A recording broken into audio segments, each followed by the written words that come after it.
Okay. Hi, everyone. We'll talk about virtual audiences. This is, of course, our year of exile here in the Botanic Gardens. So most of our audience, by far, is live streaming. So hello, live streaming audience. And good morning, everyone. Thank you very much, Mari and everyone, Annelie, the whole Art Basel team.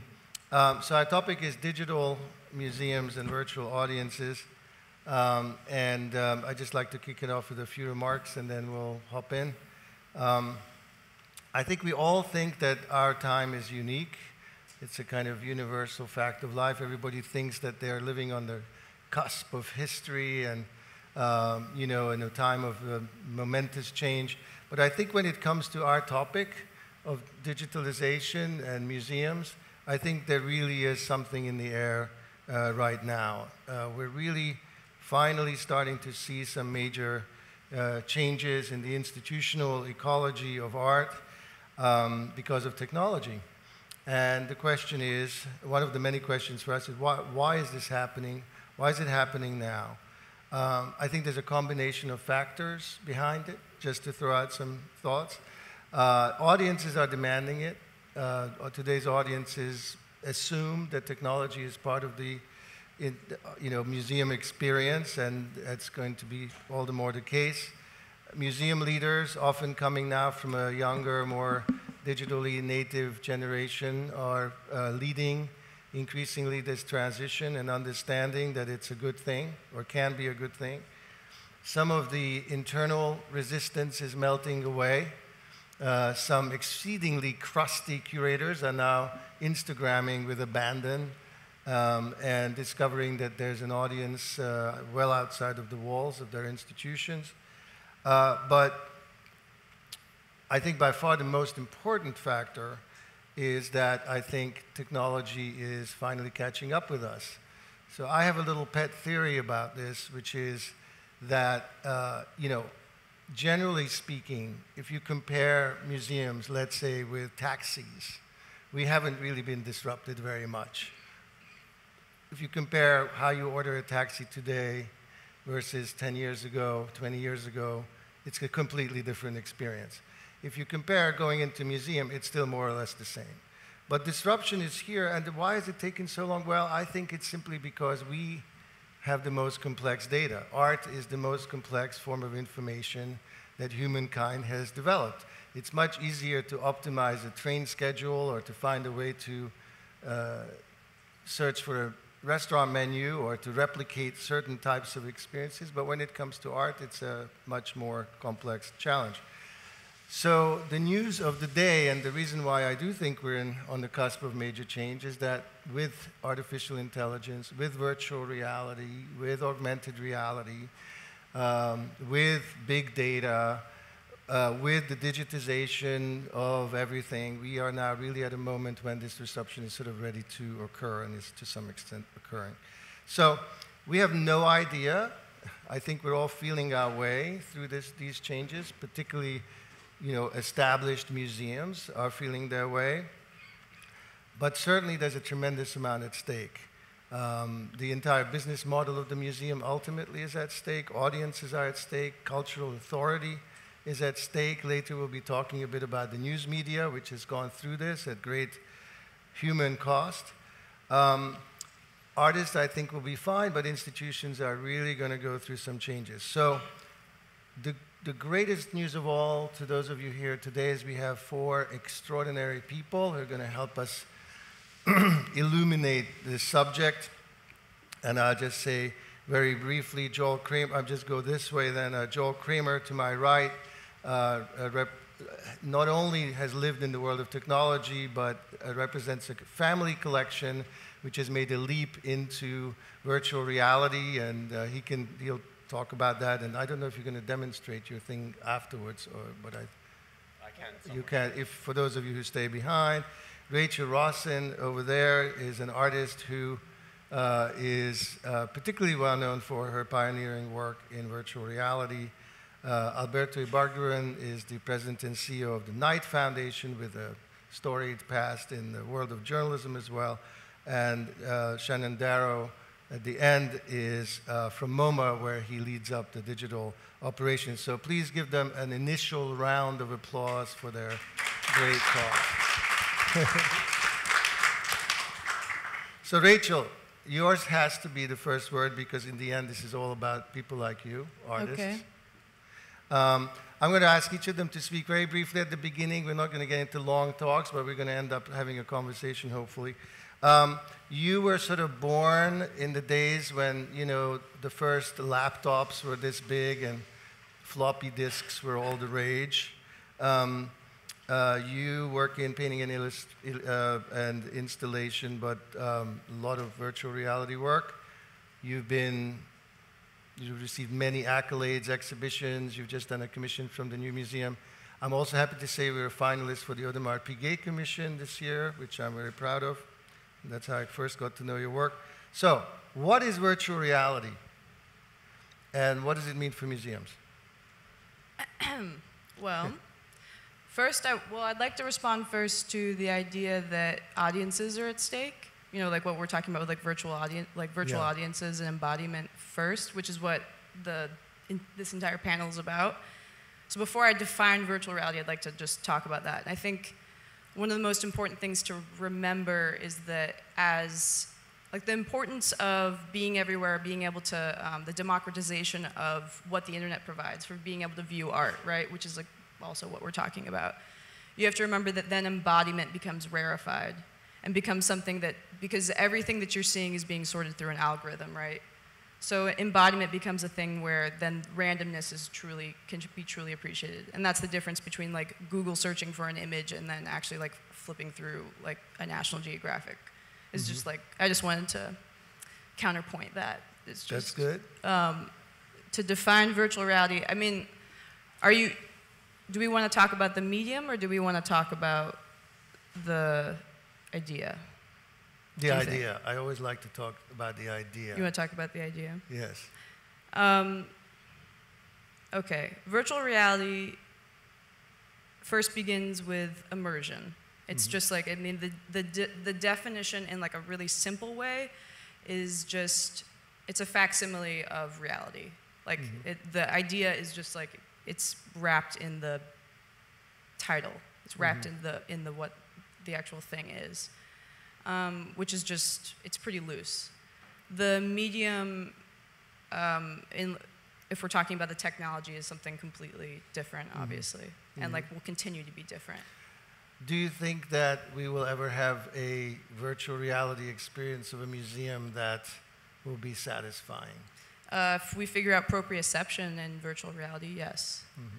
But because I have like no body and because I like to stand in front of work, but I think we can get close, absolutely. I mean, especially with room scale technology, it's like a lot easier, and that's what I like to work in. Right. And pulling back more broadly, I mean, as a practicing artist, what are your observations about how the museum world is sort of trying to catch up with all those things that you, as an artist who's on the cutting edge of digital stuff, is dealing with? Do they understand your world? My work? Your world. Oh, well, it's hard. I mean, I'm coming at it more from like a developer because I'm making my own work. And most museums and most content, which is like, we're talking about content providers. And so I don't want to lump in museums as like my, that's not who I'm working against usually. Or I don't know. It's like, I don't know. I don't know if I can answer that actually. I don't even know how to answer that. Well, we'll come back in any case to how the kind of work that you present works in the museum, but I want to move on to Joel. Sounds great. Right now. And that's totally okay that you don't know how to answer it. Oh, no. Much better not to we can go for it. Let's do it. Let's do it. Okay, okay. Hold on, guys. She's going for it. I'm ready. Okay. Wait, so give it to me again. How the world of museums, around for 200 years. Yes. You, as someone technology. Coming out of the world of technology, how do these two collide? Do they understand the world the way you understand the world? I mean, this is a question about new media, right? We're not talking about like it's completely different from what Joel's doing, and what Joel's doing is what Joel wants to do and is successfully doing is giving the ability to see his collection for like it's being able to distributing the collection. It's different than embodiment. Yeah. But it's successful and it's different from what I do. What I do is I'm using the medium. I'm not using it as a platform. So that's I mean, it's a broad term. Virtual reality is like a broad medium that can do a bunch of different things, right? So, yeah. Get in there, Shannon. Yeah. Because this is something that I have to deal with. It's like kind of a nice cross-section we have here. But I'd say with virtual reality or digital experiences, from my point of view, like as someone who thinks about digital in the museum space, there are two directions that we think about. There's the artistic direction, which is its own thing, which we try to support. Right. And that's usually in the galleries. It can be online. But then there's the curatorial or institutional communication of these ideas. And they're separate, right? You know, like we work with our artists and we do everything we can to bring whatever they are doing to life in the galleries and sometimes online. And that's kind of a specific use case in a way. And then also we think about how, like kind of in Joel's world, how to get our content out into the world in a meaningful and useful way. And they're separate things in a way that tie together. Totally. It's the difference between like putting something on YouTube for people to see, like a documentation of work, and then having video work in a museum. Shannon, I'm glad you jumped in. I want to stay with you for a second then. I'm going to come back to you.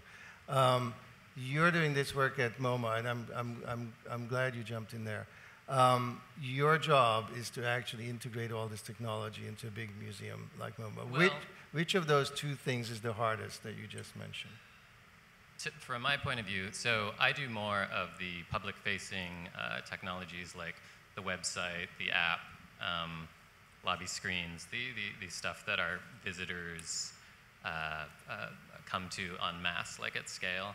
To me, it's harder to build these platforms and systems that do a really good job of meeting all the needs and problems of our visitors and users, and where those intersect with the museum's mission. Like that to me is a big problem. That's not to say it's not really hard to put on an exhibition, like from the curatorial point of view, and from the and working with artists to produce that experience that they.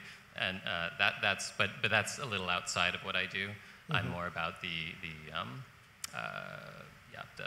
digital platforms that we use at scale. In a way. So now I'm going to go to Joel, and then we're going to go to Alberto, and then we're going to continue like tearing it apart. So, Joel, you're, as I said, kind of interesting phenomenon because you have spent a big chunk of your life already in technology at Google.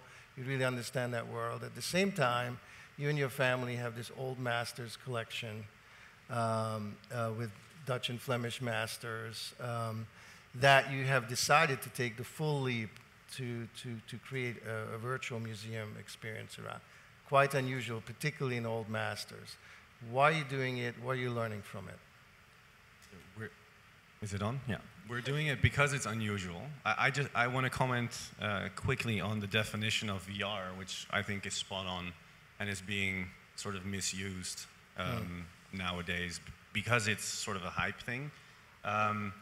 Full immersion is what we feel VR needs to be, and otherwise it's a digital experience. I think there's a big difference there. Coming back to your question, the reason why we did this is because one of our missions, or maybe our main mission, is to share our collection with as many people as possible.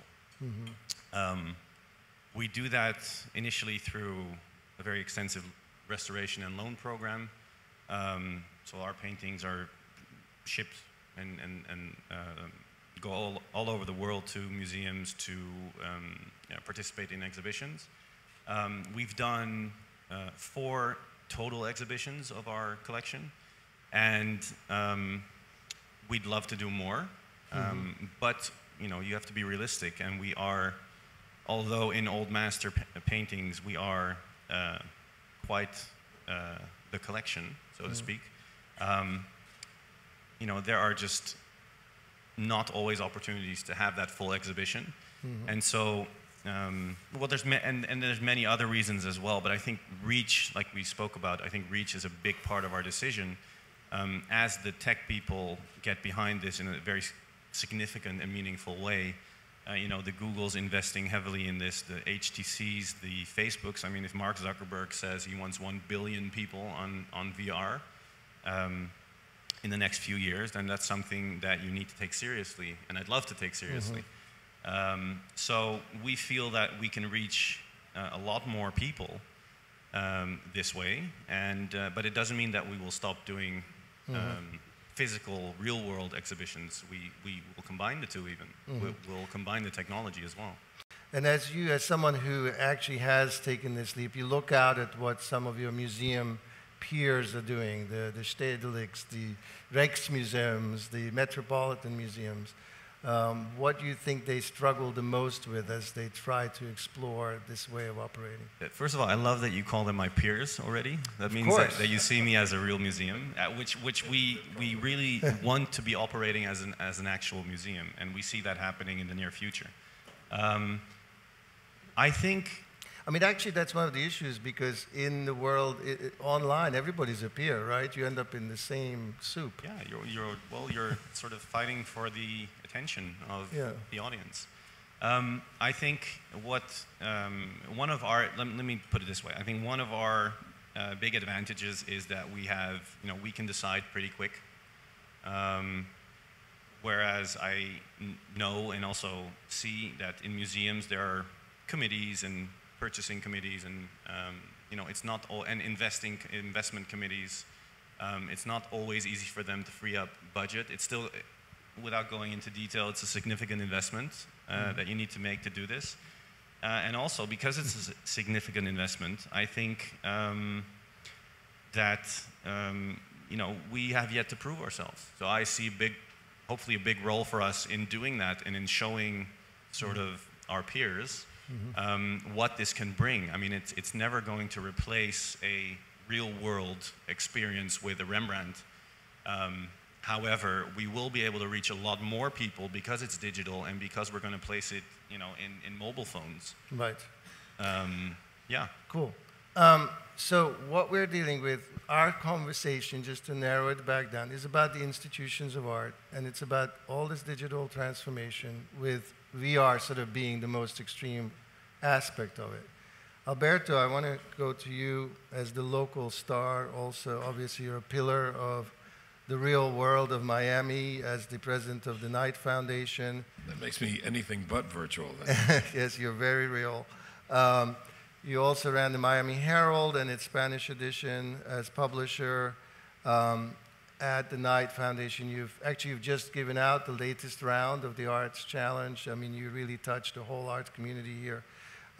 You're also on the various committees and running major organizations like PBS. So you've observed culture for sure, but you also have observed another industry that is a kind of gatekeeping industry and which presided over a very important area of life, which was the news. And you watched its digital disruption in the last couple of decades. What have you learned from that that applies to what we're talking about here to art institutions? Well, I wouldn't want us to assume that the same thing will happen to museums or galleries or art that happened to newspapers and to journalism, or is happening, hasn't finished, happening to newspapers or television stations. But to reference a couple of things you said before, this really is a Gutenberg moment. This is before Gutenberg, before Johannes Gutenberg mechanized the Chinese invention of a printing press, there was order. The monks would illuminate 1 or 2 manuscripts a year. A cardinal would put on an imprimatur. You knew that it was truth, and there was order. Gutenberg comes along, mechanizes the damn thing, and any Tom, Dick, or Martin Luther can print whatever they want.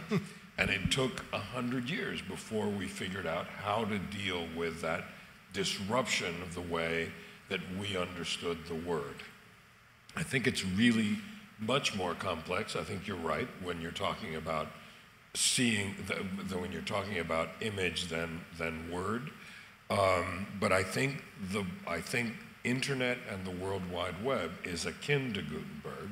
It has released the kind of energy that Gutenberg released in its, except to the nth degree, because of the reach of the technology, and the suddenness of it is a testament, I think, to its power.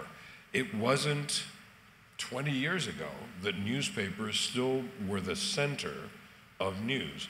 Most Americans, and I think it's probably true in most parts of the world, most Americans still got their news from television, but the main driver of what was news, the agenda setter, was still, 20 years ago, was still the newspaper.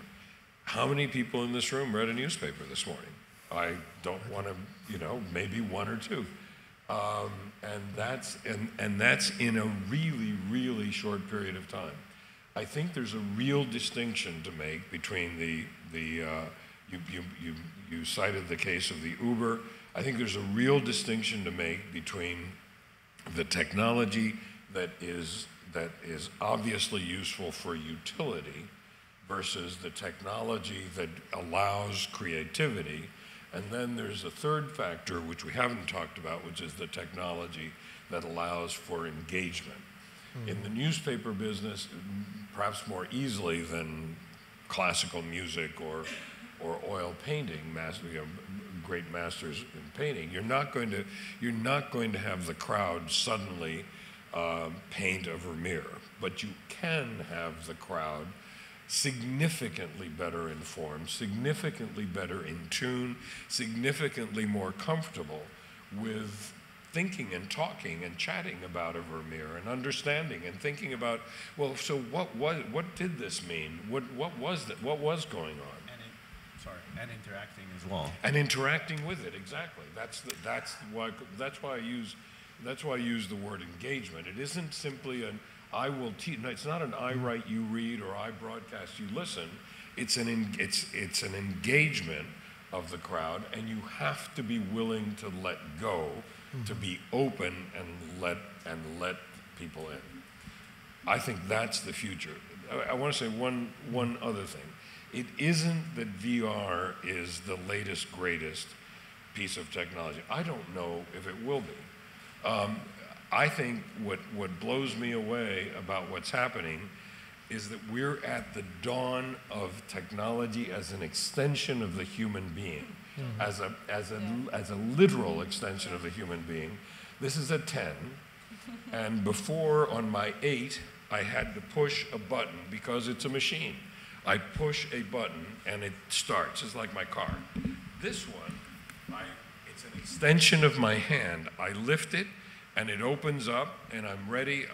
I'm ready to go. It is my hand. That's where we're going. And so the technology is not different from me. It is an extension of me, and I think that is fundamentally different. Rachel, I see you nodding heavily. Well, it's true, and it's also it's an extension of your hand. It's also like our memories and our secrets and our fears, and that's what's sort of terrifying about, like when people talk to me about it's not that the physical is going to become virtual, it's that the virtual becomes physical is I think like actually where we're headed. And that starts to become like a sci-fi conversation really quickly. But so we probably shouldn't do that, but I agree completely. Yeah. Well, no, we're going to keep it on museums for now, otherwise we're going to float off into the ether. No, it's cool. Right now we will. And by the way, Alberto, kudos to you for using the term World Wide Web. That really takes guts in 2017 to come on a panel and still use that term. I really appreciated that. we gave, I have to tell you, we gave a grant in our first news challenge 10, 11 years ago. We gave a grant to, we were all set to go. And I said, surely there's something else. We haven't looked. We had 3,000 applications. And the guy who was running it said, well, there's this thing that this guy named Tim Berners-Lee asked for some money. And I said, wait a second, you mean the guy who invented the world? You mean Gutenberg himself? And we're not going to give him the grant. Whatever he wants to do, let's go, let's do it. And what he wanted to do was to use technology. Talk about utility versus creativity. In news, fact versus news. Fact is just simply, this is a white table, the movie starts at 10 o'clock. Utility, the creativity is it true? Yeah. There's judgment involved, there's a subtlety. What Berners-Lee wanted to do, and we gave him a bunch of money for it because he was, after all, Gutenberg, and what he wanted to do was to write code to determine the truth or falsity of what was on the web. He said, I didn't take out a patent on the World Wide Web because I thought it should, this is 10 years ago, because I thought it should be free and universal. And the biggest threat to a free and universal web is the lack of authenticity. We need to figure out the problem of truth and trust. You should have probably given him a bit more money. It is going to happen. We're still funding. So, anybody with ideas, call me. So, bunch of issues were raised all the way out to the edges of science fiction, technology, access, experience, interaction. Going back to the museums we know, when all is said and done, are they going to navigate through this and end up being better for it, or are they going to be substantially weakened the way newspapers have been? I think that depends on, well, first of all, that's kind of presupposing a specific outcome, I think, but it kind of depends on what you think the goal or the mission of museums are. If it's to get our stories and our artwork out into the world, then maybe this is a great thing, because it just means that all those things will be more easily accessible. If it means, that authentic moment of standing in front of something and, having that authentic moment, like to Rachel's point, I don't see virtual reality or any technologies getting there for a long, long time. Mm-hmm. I think, virtual reality in general, I think there are a lot of barriers. Like we talk about the power of it, and we talk about how immersive and how great it is, but there are also a lot of barriers. I mean, putting on those goggles is not a very, sexy thing, right? It's about as unsexy as you could be. There's also hardware. So these are the things I think about, like as someone who works in a museum, I think about scale, reach, reliability, maintenance issues, and stuff like that. And I don't know if what we think virtual reality is now will be virtual reality in the future. One thing, so there was a whole ton of hype around virtual reality, and I still think it's great. But I think that I agree with everything that you're saying. Yeah. So. But there's a whole ton of hype around it a couple of years ago or 3 years ago. I think Facebook bought Oculus, so. We thought in a couple of years virtual reality would be how we live our lives.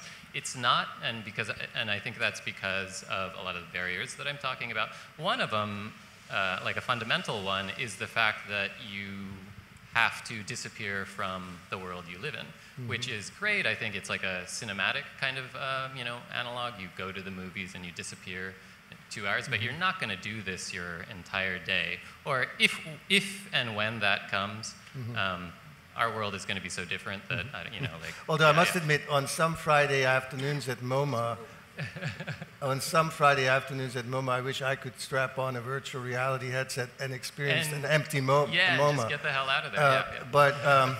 But what are you specifically working on? Are you working at MoMA right now on replicating MoMA experiences beyond the walls of MoMA? Are you working on that? And this is where I think it depends on what you're trying to do. One thing, so I'd say virtual reality can replicate a physical experience fairly well, but is that the experience you want, just walking into MoMA with some goggles on and walking around an empty museum? I think in your specific case, when you told me there isn't a physical museum, that made a lot of sense to me, because I was wondering, why would you just replicate something? First of all, how many people do you want to go to a totally empty museum? Do you really want to? Sometimes. So maybe, and I think that's a specific, intent there. But a lot of people go to museums for a social experience. Maybe not in the, not with the crowds you see on a Friday evening at MoMA, but they're there for, they're there to walk around, to interact with people, to watch people, to be with people, right. To share these authentic moments. And I think there's virtual reality or whatever that is a long way from that. But so what are we doing to kind of, take steps there? One thing is museums have their collections online now, right? That's one way of getting your content out there. More and more you see not just collections online, you see specific exhibitions online. We have our entire exhibition history up online, so that's every exhibition from 1929 to today, including all the installation images for each exhibition. So that's over, I think we're at about 40,000 installation images. All documentation that we've digitized over the last 14 years, actually, but it's all there now. So that is, those are steps in the direction of being able to kind of get our experiences out in the world. And archiving is another major component or major goal of that.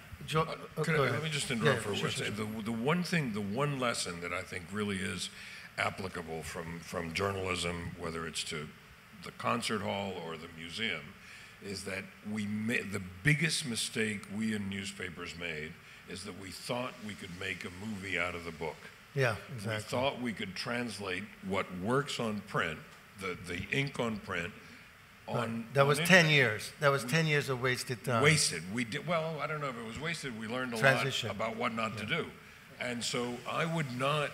It seems to me that the future for museums is brilliant because the art is brilliant.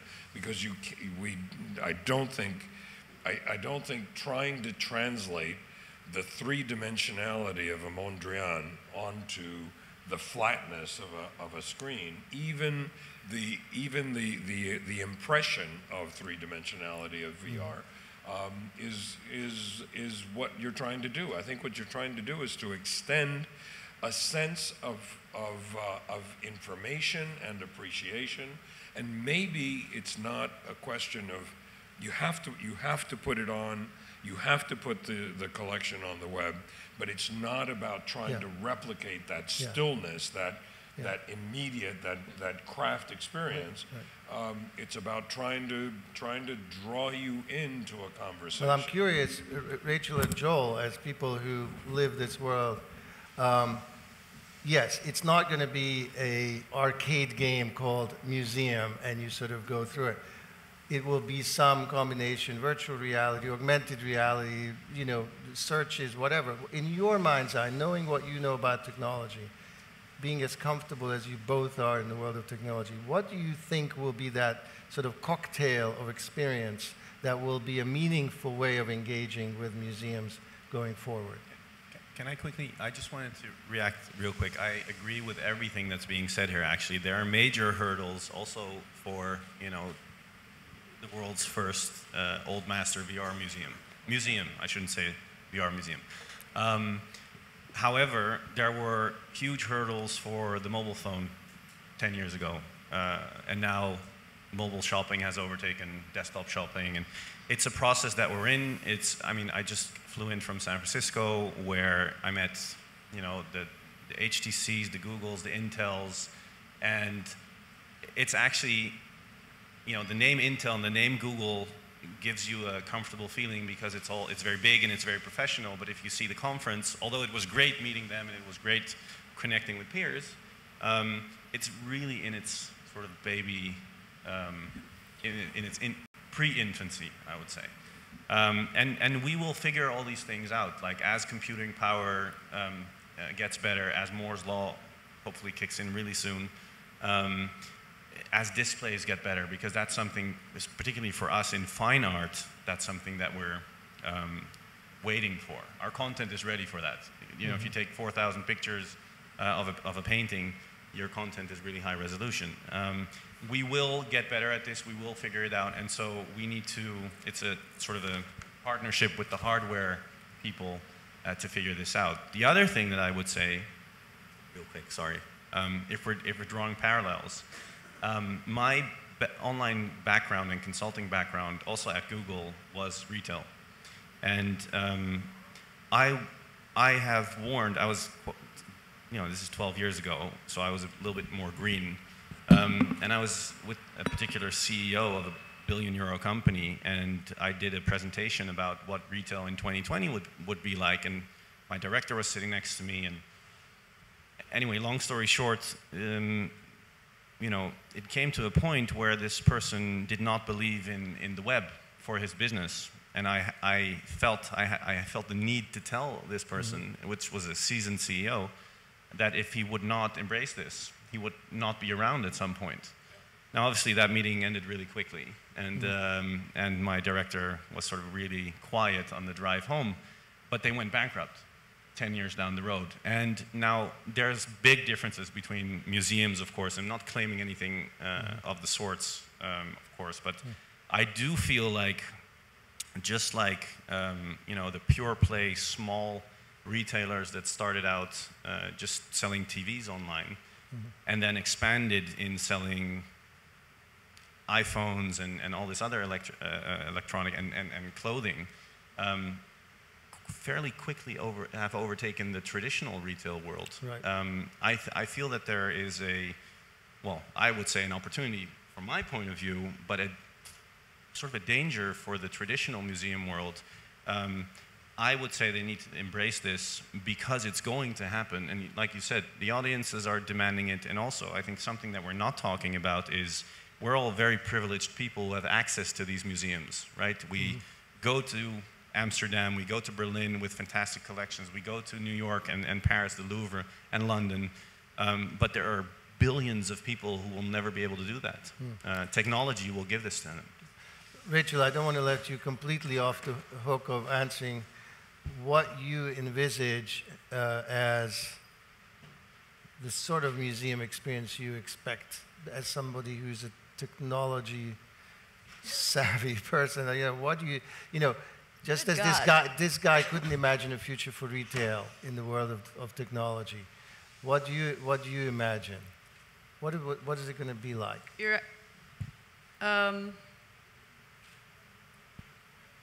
Is it still going to be more or less the same? Walking into a museum? Is it going to be something? Is it as wait? What's the scenario for the future? That's what I'm asking you. We've been talking about how all these technologies are transforming the museum, but we've also talked about the limitations of that. You spoke very beautifully to that. So at the end of the day, what do you think? How will things be different 10 years out, 20 years out for a museum? Okay. Well, right now, the problem with virtual reality is, in a lot of ways, and what Shannon was talking about, is that it's bad relational aesthetics, and it's not true. It's like it's not social. Is also what Shannon was talking about, and that's true. You have these headsets that you walk into a museum and you're asking for full immersion for pieces. I mean, in 10 years, I want to just keep being able to make work. I don't know I don't know how to speak to the institutions that will provide the platform for how I'll be able to continue to make work. I just want to be able to continue to make work. Do you think you'll be making work for with those institutions in mind? No, I don't. Do you currently make your work with the expectation that your work will be experienced through the agency of an institution? Absolutely. Am I thinking about, bad relational aesthetics? Yes. And am I thinking about context? And I'm not thinking about specific institutions, and I'm not thinking about what they're going to be providing for me. I'm thinking about how I'm going to make a work and what makes it a good work. I'm not thinking about, so it's like, sorry, it's a hard question to answer because it's the work first. And so I don't, like I made a virtual reality work where I'm interpolating space with time and where somebody is inside the gallery physically. And so there's an overlay of the virtual and the physical space. Am I thinking, when I go into an institution or if I go into to make an installation, what I'll do is, you know, obviously like it becomes an installation because it's an interactive installation. I don't even know where to begin. If my job is to make things, I don't know where to begin to talk about the institutions. Does that make sense? Totally. It's hard for me to answer. That's it's fine. Like, That's fine. like, do you want, like, we'll be minority report screens, and I'm gonna like walk through air, and is that what? It's coming. You know, maybe. the point I was trying to get to was that I think that perhaps your generation is no longer necessary, just as in the case of news, people don't read the news anymore. You're not necessarily thinking of the museum as the ultimate site for your work. I mean, I think it goes back to what I said in the beginning. It's like, it's because my generation or young people, we keep thinking about technology as this like threat that's going to take over, or that we're going to lose our bodies. You know, that's like kind of what this keeps coming up like in this, in like from the beginning. You know what I'm saying? It's like, yeah, it's like it's not. When embodiment is rarefied, or like the fact that like I need a new experience because I am a social. I don't know. It's like. I don't know. Can we open up the panel? Let's all talk about this together. I don't think there's anybody here, anyhow, who thinks of this as negative. I think all of us. The reason you asked us to be on the panel is that all of us are techno optimists. Yes. That we believe this is nothing but this is huge opportunity. I guess the question being like my generation, or like young people like not going to museums anymore, is like more what, which is like I'm just kind of like, well, I don't know who's like. Let me turn the page a little bit. I want to talk about curators, or unless you wanted to jump in. Is it statistically true that you don't have younger people going to museums? Yeah. We do okay. Let's talk about curators for a minute. We're techno-optimists, as you said, yes, but I'm not sure that's necessarily the curators who should be the most optimistic in this story. You know, the history of technology has been one where gatekeepers have been sidestepped, certainly through news editors, and it's a story we all know. To what extent do you think museums need to begin to co-author the experience of the museum with their audiences? What is going to be the role of the curator in the future? So let me take a stab at that. So I think we do need to acknowledge and embrace that in a way that that everybody's a director now, everybody's a photographer. Everybody's an artist because they can put their stuff out into the world. But what we shouldn't do is lose sight of our strengths in a way. One is our collections. Another is the domain expertise that our curators have, and the ability to craft great stories, great, really deep, expert stories about these things. So there's just different forums for all of these things. Exhibitions in the physical museum or exhibitions online can be curated by either. We weight more towards our curators, but then social media is a good place to allow more dialogue and interaction with our audiences. Another thing, just back to you were talking about the advance of VR. Really sorry but I think an important thing to remember is, the technology is moving really rapidly, and it's going to get better and better. What I haven't seen so much are great experiences, like the games are there, but there hasn't been that experience that just brings everybody in. The thing that tells everybody VR is there, and I think that's where we need to catch up. Like and maybe your museum is going to be one of the steps there. I went to the name, Alejandro Inarritu experience at LACMA. That was great. But I also went to the Ghostbusters experience at Madame Tussauds, which was really great. Yeah.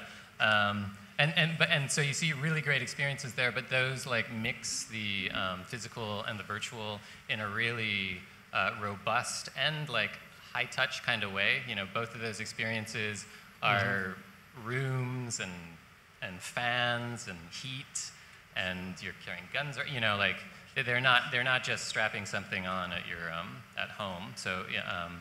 So that was one thing. Oh, and then the Museum of the Future. I think a lot of those, 10 years out, I still see physical galleries. I still see people, standing in front of works. But I also see like getting to the museum, going through the lines, getting to the cafe, ordering, all those things that are not related to actually experiencing the art, getting a lot easier. I mean, we talk about like, how technology is great. I think 20 years ago, the idea of ordering a cab on a phone, we wouldn't have thought of that because it's so boring in a way. It's not really exciting stuff. It's not the flying cars versus Twitter thing, that we were talking about. So I think there's going to be a lot of that, a lot of things that improve all the people like to say friction, all the friction around getting to the work. And there's going to be a lot more than that, but I think that's going to be one of the most notable things, when you go to it. I really agree with that, and I'm just looking here at 2 pages of grants we just made. It's a couple $1 million to try to find different ways to engage audience, to give context, and to improve understanding, and they are different experiments in places all around the country. Mark Mazurka from the Akron Art Museum is here today. He can talk to you about the things they're doing. I think at this early stage, rather than, I think we should be experimenting with virtual reality. I think that has all kinds of promise, but I think that's a piece. That's like saying I'm only going to do oils, I'll never look at a watercolor or a drawing. And I love the fact that at the connection, for example, that the Cleveland Art Museum allowed me with any piece of their collection, when you draw, when on the screen with your finger, you touch it and draw any kind of a figure, and the program will call up something from the collection, which creates a connection between me, the figure that I drew, and something that is worthy to be in the... tell me I'm silly, tell me it's far-fetched. I don't think so. I think it creates connection. I think the other ways, other things they do that you've written about, they being Cleveland, help somebody understand a cubist painting by touching the screen, and it deconstructs it, and then try to put it together again. Is that art? No, but it's education. It's education about art. It gives somebody an understanding. I will confess, I couldn't do it. I knew the painting, and I still couldn't put it back together again. I'm curious, are there any other similar examples in your respective travels? You're all on the conference circuit and you're looking at other museums. Is there something that strikes you, that you come across somewhere that you said, okay, this is super cool?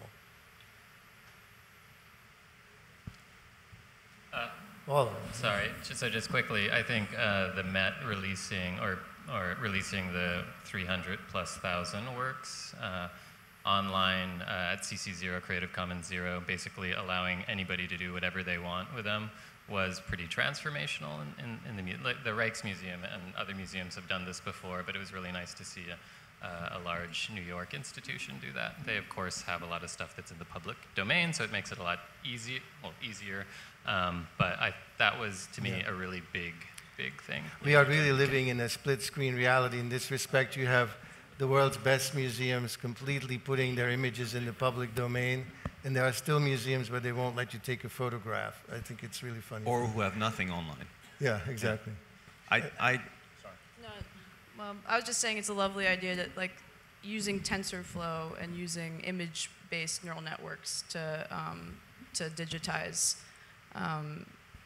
museum collections is like a beautiful idea in general. It's like so good. And also, I mean, that's one of the things that museums have, which are massive data sets, which really lend themselves to exactly. But machine speaking learning of projects. massive data sets, I mean, some of what we can achieve with that at the moment is sort of fun, but not deep. I mean, I was at the Google Art Labs in Paris a few weeks ago and got a beautiful demonstration, and probably some of you have been there and seen this. They have this sort of swarming, what's called the curators table, where you have 8 million images swarming at you like a bunch of birds, and then they can be sorted in any number of ways. And the wonderful lady who was demonstrating it said, look at this, and suddenly, 100 sculptures sort of emerged out of this swarming cloud, and they had a similarity. And what was the similarity? They were all sculptures that didn't have noses. And I was like, well, that's kind of cool, but I mean, it's not particularly insightful. Are we going to get deeper than that? Are we going to be able to ask these data sets questions that are truly meaningful, and when? Well, So we're not talking about curation anymore? We are. This is a question of curation. Okay. No, because I think one of the things that we see happening that we're pursuing is a whole new way of storytelling. Mm-hmm.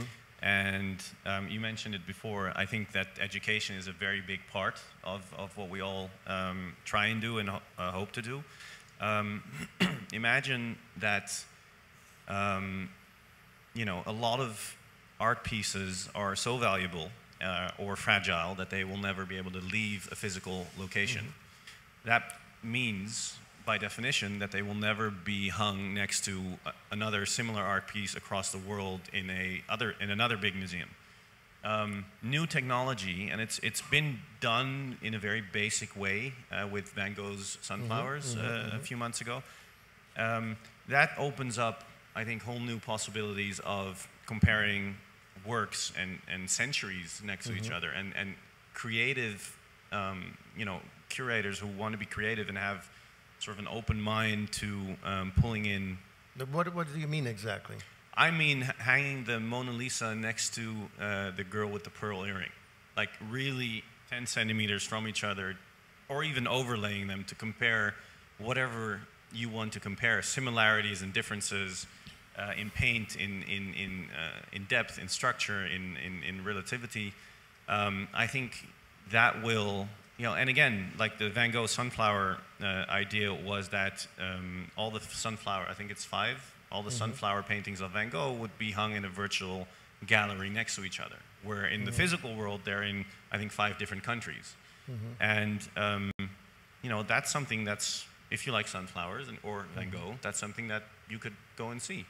I think education and storytelling all comes to experiences where we will be able to give a much more meaningful and rich experience by creating rich content, right? We have all these X-rays and infrareds which are digitized, but we weren't really doing anything with. And of course, you can put that on the website as well.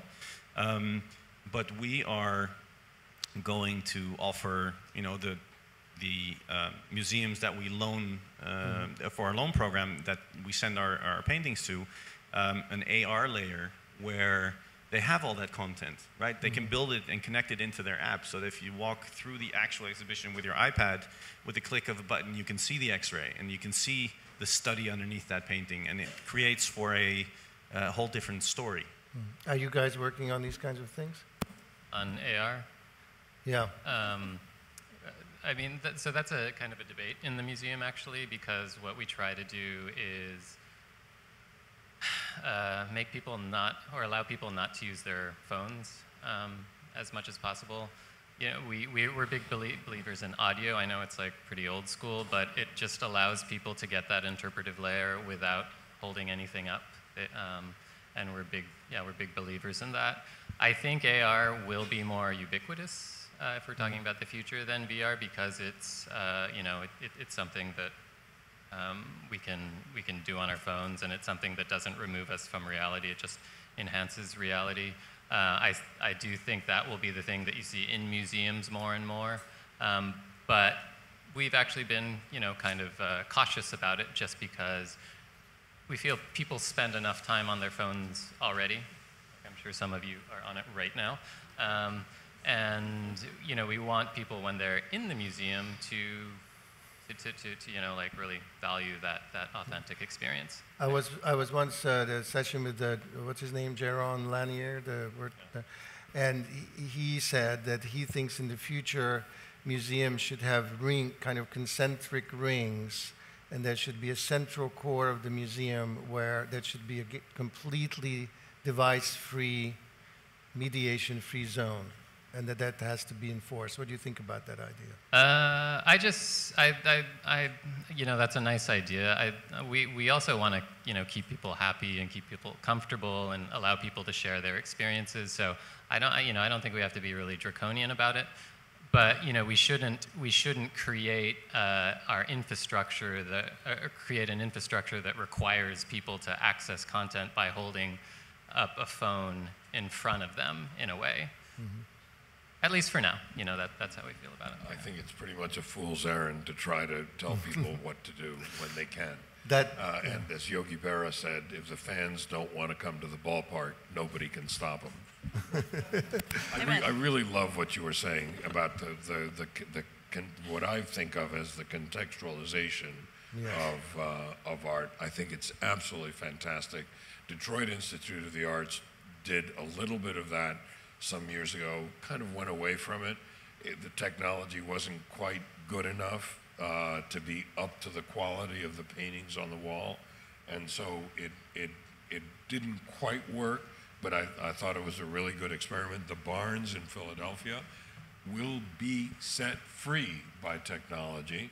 Dr. Barnes said these arts and crafts have to be hung in exactly this order, in this room, in this way. And he never heard of Tim Berners-Lee, and so he did not prohibit. The World Wide Web will really change the Barnes. Quick question: who has a question? Just so that I know. I just wanted to know if there were a couple of questions. So we'll get to those in a second. I have one more question before there are questions, guys. Sorry. One question. Whatever the other changes technology may bring, it will bring organizational change certainly into the museum sector, right? As organizations, museums are hierarchical, turfish, siloed. They are quite traditional, layered organizations.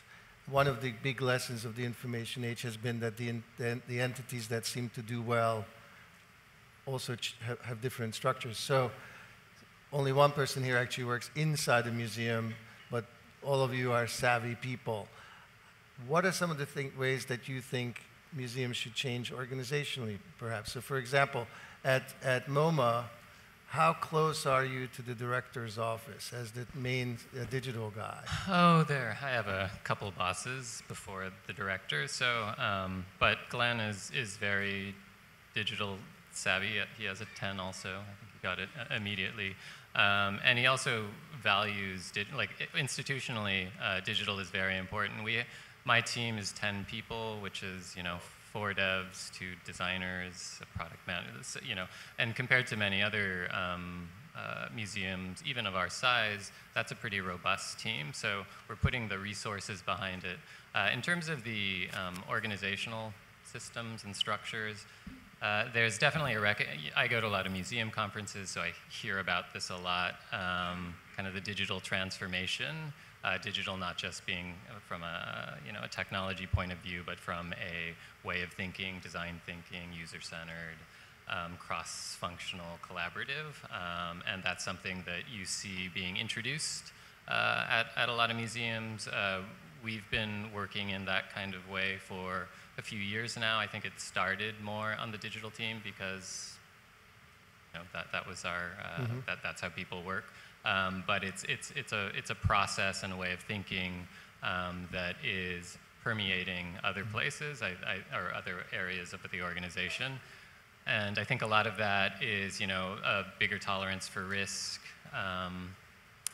looking at data, looking at user feedback, the basics that you hear about in any sort of... Alberto, are you getting grants for inventing new kind of museum functions and roles and departments? We're toying with I wouldn't tell anybody how to structure their organization because they're always going to beat you at the details of their life.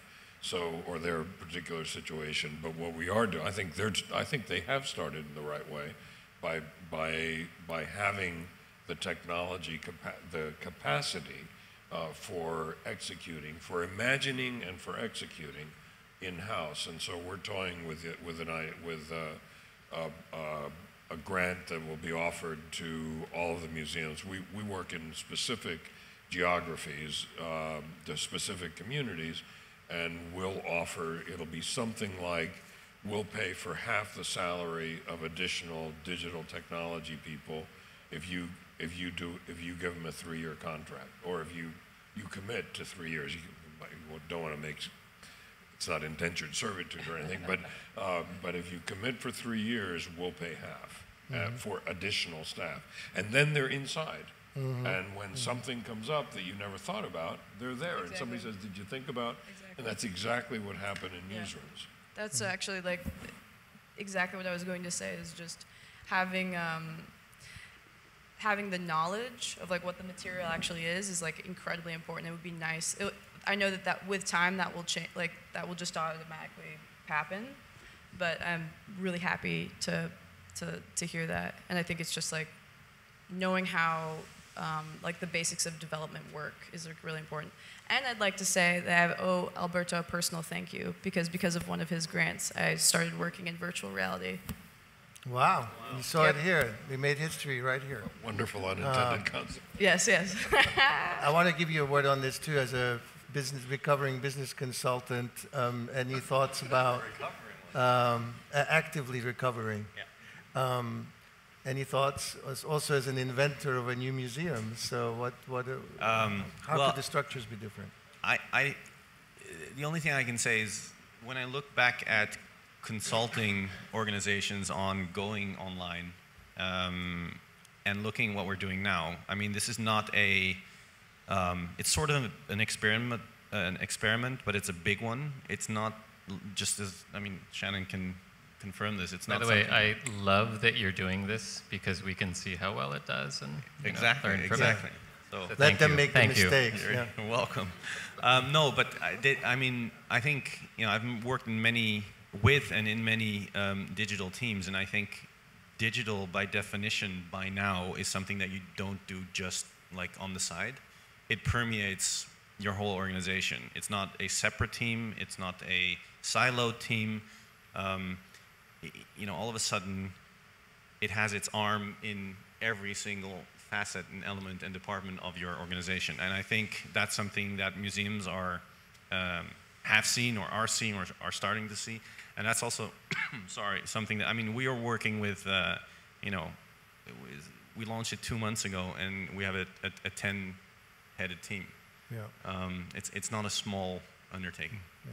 But I think, just to follow up on that point, I think in the heart of most museums today, it is still more or less the case that the curatorial decision-making happens first, and then it's a sort of later stage question how it will be amplified with the tools of technology. And I think one of the ways things will change is that these two things will be much more integrated, that the conversation about technology will come in at an early stage and be part of the conversation all along. Would you say? Yeah, and a lot of that is just, so that's changing because there's more of a recognition and appreciation of digital channels.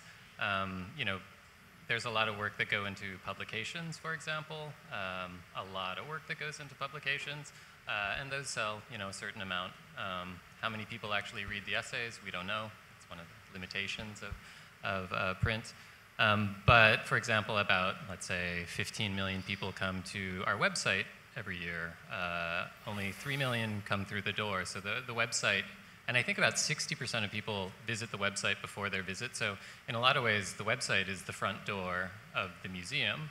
And so the experiences we build there are much, and when curatorial kind of learns these things, or they've learned these things, they're much more focused on that exhibition page with that exhibition copy, and that's something that we think about much earlier now. Mm-hmm. And if there's more information about, let's say, artists that might not be really well known, we try to get that there before a lot of the other work has gone into the production of the exhibition, because we know that's where people go first, and that's the first.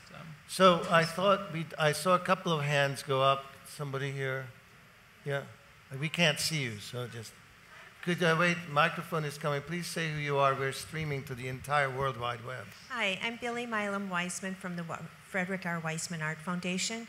And my question is, are there any legal restrictions for artists' rights and reproduction? That's what we're concerned about. Lots. I mean, it depends on whether your artworks are in the public domain or not, and then your relationships with those artist estates or BAGA and ARS. But rights are a big, big hassle and hurdle. Just not a lot of fun. But you know, that's why I think it was so impactful that the Met released those 300 and whatever thousand artworks or images of artworks plus all the data around them, because that eliminated the hassle for anybody who wanted to use those works. But it's hard to get there, and especially if you're talking about stuff that's not in the public domain, it's difficult. It's one of the great ironies of life that museums allow you to see things at the highest resolution, namely live with your eyes, for free, but then they want to charge you for something at a lower resolution in reproduction. It just doesn't make any sense. So, yeah. Back there. Hi, I guess I'll take it. Hi, I'm sorry. Yeah. Okay, you go ahead. Hi, guys. My name is JD. I'm with Connectors International, and we develop content for virtual reality and mixed reality. So I have a quick question following up on your curatorial decisions versus technology decisions for people like me. We got to work with Pedronel Museum in Medellin. In their particular cases, they brought us in and they were very focused on the technology question. But in the end, we focused on the story. This was a museum that was a home for Pedronel. At the end, the curators really wanted that message to come home, and they wanted the visitors to experience this as a home. So we ended up creating spots where visitors could come in, put on headsets, and really experience what the home looked like when the artist was living there. Now, this was no easy feat, not from the technology side, that was manageable, but from getting into the decision of what is the right story so that we can create the right experience.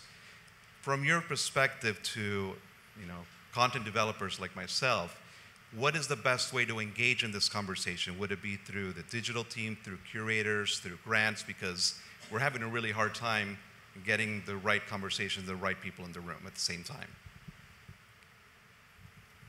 I would say build some really great stuff that has a lot of great press, and then that's the best way to get attention. I mean, I get tons of cold emails a day that I don't even open because I don't have enough time to. But if you have some really great work out there, that's the best way to do it. I agree with that, and I also. Oh, I'm sorry. Just the other thought I had is think about who is interested in the content you're creating. I saw a VR storytelling done by he was a young man having his grandmother in Havana, his grandmother telling about her life in Havana.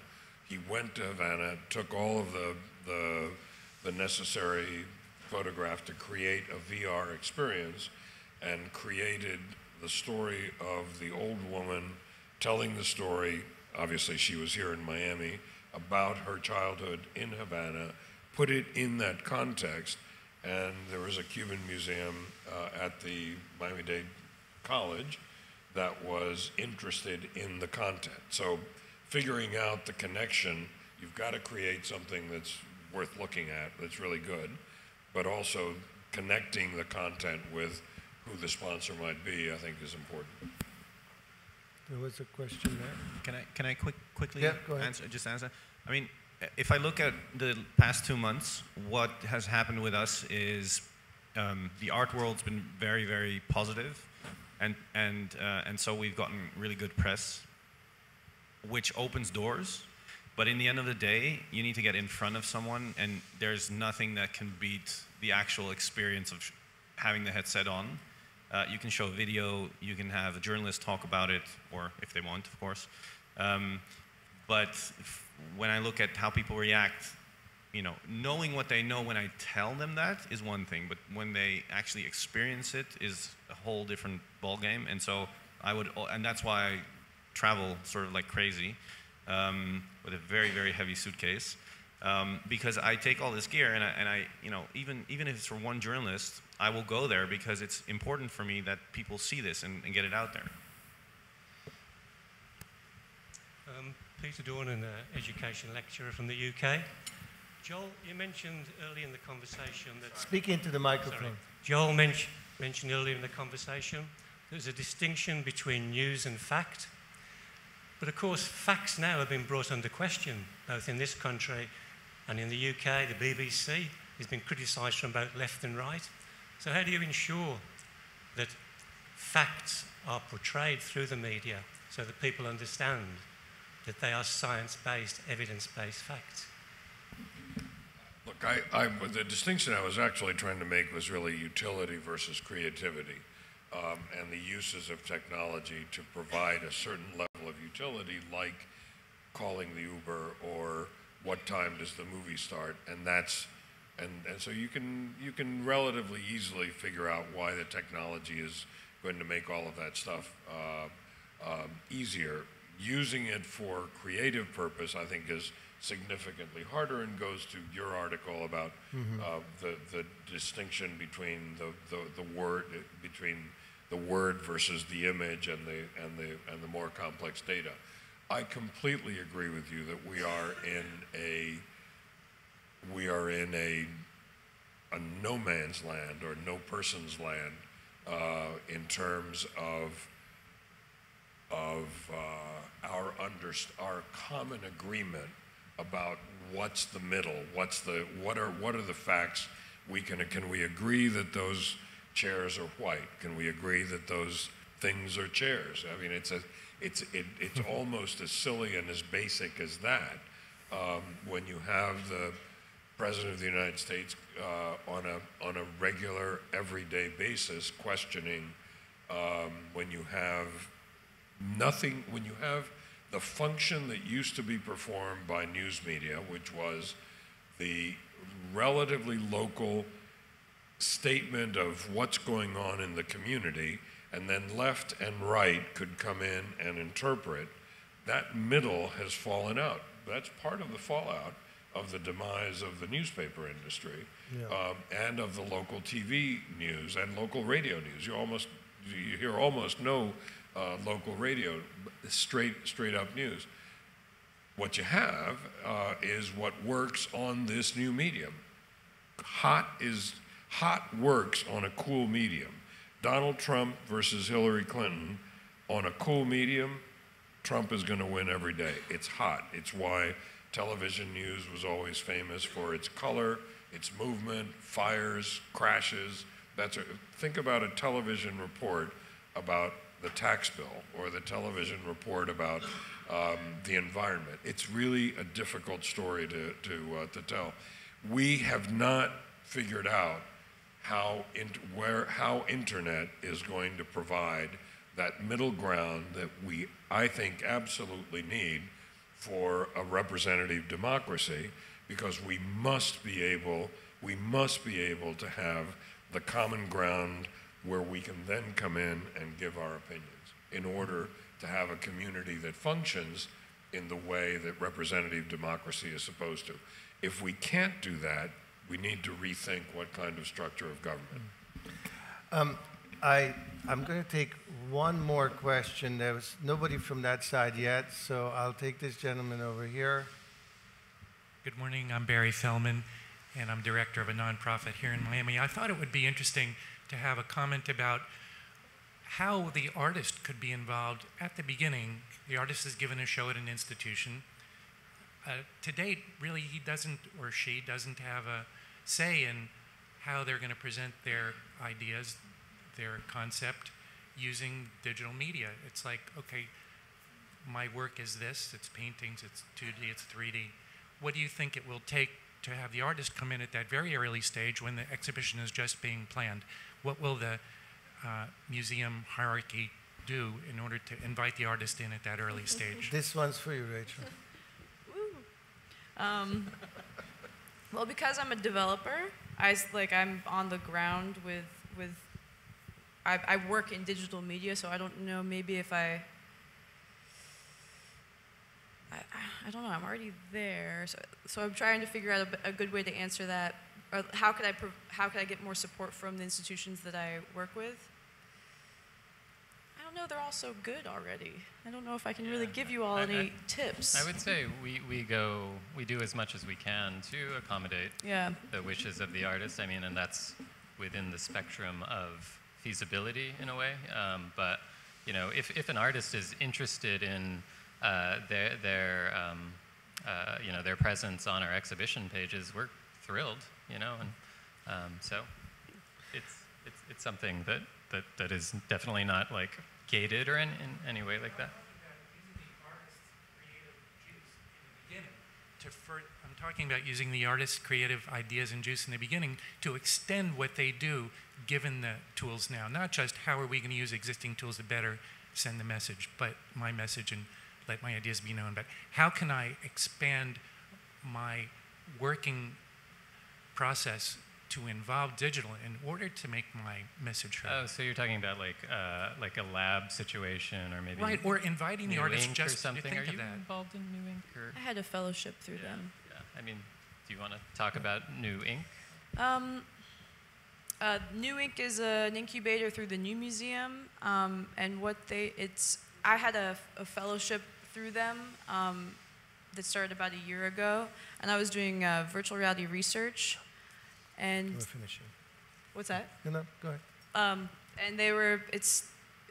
And what that actually helped me do was then there was a Rhizome and New Museum commission called First Look, and they were commissioning some of the first like 360 VR pieces that were free. That are actually just free to download. You could download one of the pieces now. Yeah. There are things like that I was like extremely excited about. Yeah, and I think the question would be more, what do museums do to help all artists, not just ones, in the digital realm? Yeah, excuse me. I'm just we have to end we're sticking around. You can continue the conversation. Our time is more or less up, so I just wanted to throw out one last question to all of you. First of all, this conversation, I think, faithfully mirrored the somewhat messy state of transformation that we're in, this sort of post-disruptive moment.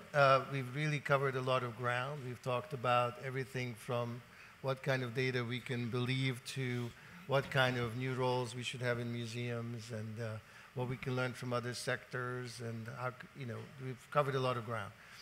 Assuming that there are art museum directors out there watching this panel, when all is said and done, when you think back of all the things we've talked about, knowing that behavior modification will be necessary to keep up with change, knowing that museums will need to change, of all the things that we talked about today, what do you think is the most important thing, or one of the most important things that these directors should be thinking about? I'm going to start with you. Start with me? Yeah. Well, again, from my point of view, or from our perspective, let me put it that way, our ideology is about sharing the art, as I think is for probably all of us on this panel. And so finding ways to complement, enhance, amplify what you're already doing, I think should be very, very important. And using digital is, I think, the way, well, clearly, for me, the way to go. I mean, just a really quick example, and it's a bit of a shameless plug, but it's because it's important for the example. If we think about the exhibitions that we've done, and we look at the numbers that we've reached, you know, in our old genre, old master painting genre, sort of our neck of the woods, if you do a good show in a good museum, you will attract anywhere between 200 to 500,000 visitors in 3 to 4 months. We have launched, alongside launching the museum, we've launched a kids program, an outreach program called Mighty Masters. That was the plug. And the launching partner is an Indian fund called Delivering Change Foundation. And they do a drawing contest in a part of India for 1.5 million kids every year. And so all of a sudden, we're talking, let's say, 10x in reach. And that's a part of India. That's one country, one part of India that is now going to be exposed to, sort of in line with our mission, to what we want to achieve. And if we can then repeat that all over the world, which we really want to do, and it's by the way, it's an open program, so it's not just our art. Like, whoever wants to join that can join that, institution and collection-wise. And I think that's something that that was just an example to take those amplification opportunities. Yeah. Shannon, what should directors, not necessarily your director, museum directors in general, what's the big game-changing thing they should be thinking about? Well, I mean, I think directors have to think about things that are really high level. So, I mean, broadly, I think they need to think about, I think there has to be more thought put into audiences, what, you know, audiences need and want, and then that has to be, like, thrown up against the technology at the time, or any sort of, like, short horizon, and that has to be superimposed over the mission of the institution, so kind of like where all those three things intersect. I think that's, you know, the sweet spot that you kind of work toward. So kind of a Venn diagram of an answer, I'm sorry. Rachel, what do you think how should they change their ways the most to keep up with this changing world? I would say to the museum directors, thank you.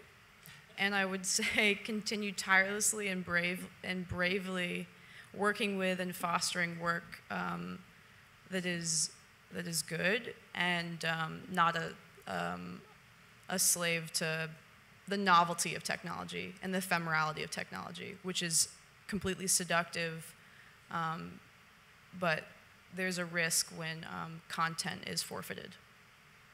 Yeah, and just to follow up on your comments, I think that's really important, especially in a discussion where technology is so, it's such a key part of it, but not thinking about technology-first solutions, but thinking about the problems, thinking about the, you know, the goals of something. It's really important because, as you said, it's so easy to think about, you know, that something, we need an app for something, and which was 5 years ago, and look at today, you know, so.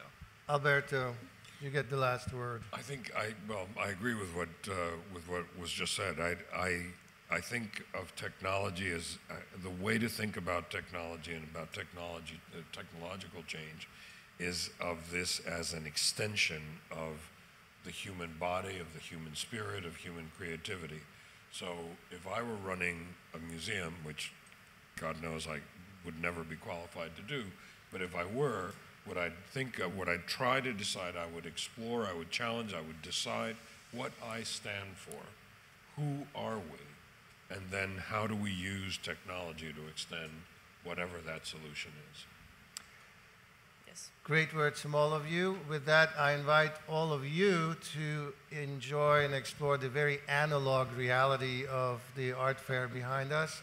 And let's all agree to come back 10 years from now in the new floating headquarters of the Knight Foundation and have this discussion again and think back whether we were right or wrong or in between. Thank you very much, everyone.